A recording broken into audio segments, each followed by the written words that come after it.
ishiin immoo na damgiffiitis lan qabuuf na jalaa ba'aayyoo koo na jalaa kubattee ana na dhoksite ofii isaaniitii kaameraa qadda'anii ያለውን ነገር አስረጅን እስቲ። ያው ስሜ የውብሲመን ይባላል። የምኖረው አዲስ አበባ ወረዳ 04 ዓለም ባንክ አካባቢ ነው። ያው ጥቃቱ የደረሰብኝ በዛ ሰዓት በቤት ውስጥ ነው እና 3 ሆነው መጥተው ነው ጥቃቱን የደረሱብኝ። በሰዓቱ በህግ ተይዞ ነበር። የሆነ ነገር ሆኗል። ታስረውም ነበረ። ያው በቻልነው አቅም አሳሰረናቸዋል። ህግም ወስደናቸዋል። ህግም ደግሞ የሚሰጠውን ፍርድ ሰጥቶ ነበር በሰዓቱ።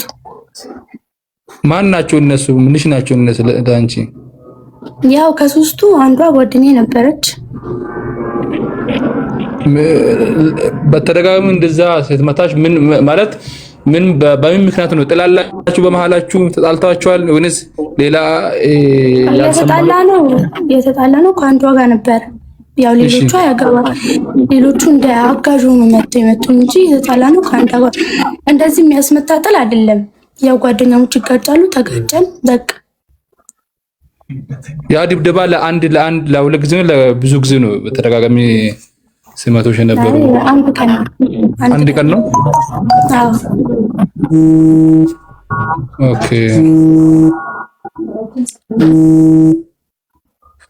እሺ አፋኒ ኦሮሞቲንሌ ወንድ ኩን የሰጠ ከሚታለ ከሚያከስረገ የሚገባብሲው መተከናፊም አይ ጓደኞቿ ናቸው እንዴ? ሄሪያዳ ማና በሩምሳ ተከቲ በራታኒ ኦኬ ጓደኛሞች ናቸው። በአንድ ትምህርት ቤት ነበር የሚማሩት። እዛ በትንሽ ነገር ተጋጭተው ከዛ እንደዛ ደበደቧት ማለት ነው። ኦኬ እኔ ማለት ብዙ ሰው በሌላ አንግል ስለተረዳው ነው። ከገጠር በሰራተኝነት ተልካ ከተማ ምሰራ ምናምን አድርጎም የሚያወሩ ብዙ ሰዎች አሉ። ለዛ ነው ግልጽ አድርገን ለሰው እንትን እንዲል ነው። እሱ እንደዛ አይደለችም። ከራሷ ስሙንም የራሷ ቤት ላይ አልጋዋ ላይ ተኝታ በመተኛችበት ነው መጥቶ መጀመሪያ የያዟትና የደበደቧት። ጓደኞቿ ናቸው። አንዷ ጓደኛ ናት። የተጣላችው ከአንዷ ጋር ነው። ሁለቱ ተደርቦ ነው የመጡት። እንደዛ ነው። ማን ነው የቀረጸሽ? ቀራጯም አንዷ ናት፣ ኤደን። እነሱ ናቸው። ኤደን የምትባለዋ ናት ቀራጯ።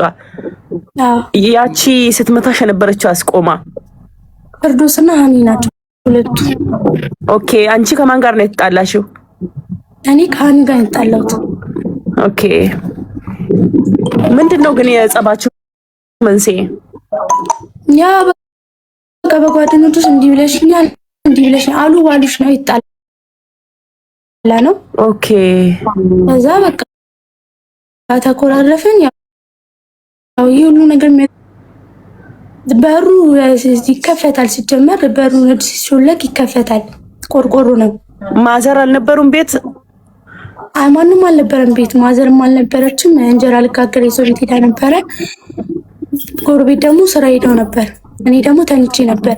አኒ ደግሞ ቤታችን ስለምትመጣ ጓደኛዬ ስለሆነች በር እንዴት እንደሚከፈት እንዴት እንደሚዘጋ ታውቃለች። ኦኬ አሁን የደረሰብሽ ጉዳት ምናምን በአካልሽ ላይ የሚያምሽ ቦታ ምናምን ያ በዛ ሰዓት ደብቂያት ስለነበር በዛ ወዲያውኑ አልሄድንም ሐኪም ቤት። እሺ ኦኬ አልተናገርሽም? ቤት አልተናገርኩም። እናቴ ከሰማች ደም ግፊት ስላለባት አጣታለሁ ብዬ አልነገርኳት። ኦኬ እና በወሩ እሷ ቪዲዮ ለቆት ስታየው ነው በወሩ ነው እቺ ያስመረመረችኝ። ያው በዛ ሰዓት ደህና ነሽ ተብያለሁ። ኦኬ ሚዲያ ላይ ኦብሴ እንዴት አገኘች ሚዲያ ላይ እንዲፖሰት? ያው ግሩፕ ነበር መጀመሪያ ግሩፕ ላይ ተለቀቀው። ኦ የእናንተ የጓደኛ ግሩፕ ላይ ተለቀቁት ቀርጸውሽ? ቪዲዮውን ግን ለምን ፈለጉ መቅረጹ? ያው መተናታል ሲሉ ቪዲዮ ካሌላችሁ ደግሞ አልመቱኝም ስለምን ማስረጃ ይሆናል ብለው ነው ቪዲዮን እነሱ የቀረጹት። በይዘ ጆሌን ለዳ ኢማኒ ልጆቹ ህፃን ናቸው ማለት ተቀራራቢ እድሜ ላይ ናቸው ከኦፕሲቱ ጋር ማለት ነው። ቪዲዮውን የሚቀርጹት ደግሞ ለቀሩት ጓደኞቻቸው ሊያሳዩ ነው። ትምህርት ቤት ወስደው ምናምን ኖርማሊ መተናታል ምናምን ብለው ለማሳየት ነው መሰለኝ። አከሱማ አብሲቶ አው እንደዛ ነው። እናትየው አጠር ያለች ነገር እዚህ ጋር ታወራና በኋላ ደግሞ በግልጽ ያለውን ነገር እናወራለን ማለት ነው። ችግር የለም። እኛ ላይፍ ላይ እንገናኛለን።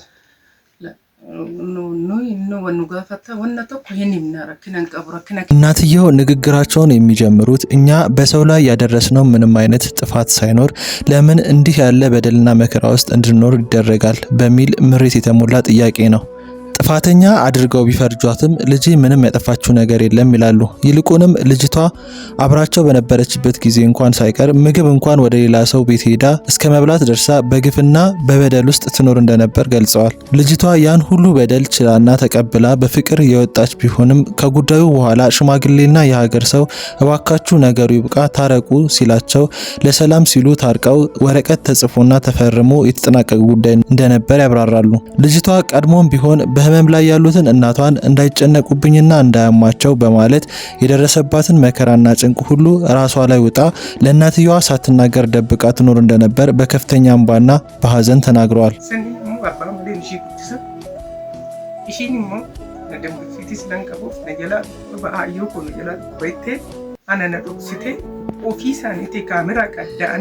እናትየው እየተናገሩ ያሉት ልጃቸው ምንም አይነት ጥፋት ሳይኖርባት በግፍ እንደተበደለች ቀደም ሲል በደሉን ችላ ትኖር እንደነበርና አሁን ግን ይባስ ብሎ እቤት ድረስ መጥተው ጥቃት ከፈጸሙባት በኋላ በካሜራ ቀርጸው በመልቀቃቸው የተሰማቸውን ጥልቅ የልብ ስቃይና ምሬት ነው። ባትን ሁሉም ሰው ይስማ። ድጋሚ አሁንም እየጠየቅን ልጅቷ ሲጀመር ከአካል ይልቅ ስለ ልቦና ነው የተጎዳው፣ ሞራላ ነው የተነካው። ለምን ተማሪ ናት፣ ገና ታዳጊ ናት። ቪዲዮዋ በየሚዲያውና በየፌስቡኩ በየቲክታኩ ተሰራጭቷል። ጓደኞቿ እያዩ ነው። ቀና ብላ መሄድ አቅቷታል ልጅቷ ማለት ነው። እንደምታያት ያው እንዲህ እንትን ዝም ብላ ነው እንትን የምትለው አቀርቅራ የምትቀመጠው። ስለዚህ ሁሉም ሰው መስማት አለበት። አዎ ቶሎ በሉ ሼር አድርጉ። በዚህ በማህበራዊ ሚዲያ አንዲት ታዳጊ ስትደበደብ የሚያሳይ ቪዲዮን በተመለከተ ፖሊስ አስፈላጊውን ምርመራ ካጣራ በኋላ መግለጫን አውጥቷል። ፈርዶስ መሐመድ፣ ኤደን ዳዊትና ሃን ሁሴን የተባሉ ታዳጊ ተማሪዎች በኮልፌ ቀራኒዮ ክፍለ ከተማ ወረዳ 4 ዓለም ባንክ አካባቢ ጓደኛቸውን ሲደበድቧት የሚያሳይ አሳዛኝ ቪዲዮ በማህበራዊ ሚዲያ መሰራጨቱን ተከትሎ ድርጊቱን የፈጸሙት ግለሰቦች በሕግ እንዲጠየቁ ህብረተሰቡ አስተያየት እየሰጠ መሆኑ ይታወቃል። ድርጊቱ ጥቅምት 14 ቀን 2018 መፈጸሙን የአዲስ አበባ ፖሊስ ዋና ጠቅላይ መምሪያ አስታውቆ ቪዲዮ በማህበራዊ ሚዲያ ከመሰራጨቱ ከወራት በፊት ወንጀሉን የፈጸሙት 3 ተጠርጣሪዎች በቁጥጥር ስር በመዋል ምርመራ መጣራቱን ፖሊስ ገልጿል። በወንጀሉ የተጠረጠሩት 3 ተማሪዎች ፍርድ ቤት ቀርበው በጊዜ ቀጠሮ ታስረው ፖሊስ አስፈላጊውን ማስረጃ በማሰባሰብ የምርመራ መዝገቡን አጠናቆ መዝገቡን ለሚመለከተው የፍትህ አካል መላኩን የአዲስ አበባ ፖሊስ አስታውቋል። ልጅቷ ስትደበደብ የሚያሳየው ቪዲዮ መለቀቁ በልጅቷም ሆነ በቤተሰቧ ላይ አሉታዊ ጫና የሚያሳድር በመሆኑ ቪዲዮን የለቀቀውን አካል ለማረጋገጥ ፖሊስ 3ቱን ተጠርጣሪዎች በድጋሚ በቁጥጥር ስር አውሎ ተጨማሪ ምርመራ እያጣራ መሆኑን ገልጿል። ህብረተሰቡ ድርጊቱን በማውገዝ ወንጀሉን የፈጸሙ ሰዎች በህግ መጠየቅ እንዳለባቸው ያሳየውን መቆርቆር የአዲስ አበባ ፖሊስ ዋና ጠቅላይ መምሪያው አድንቋል።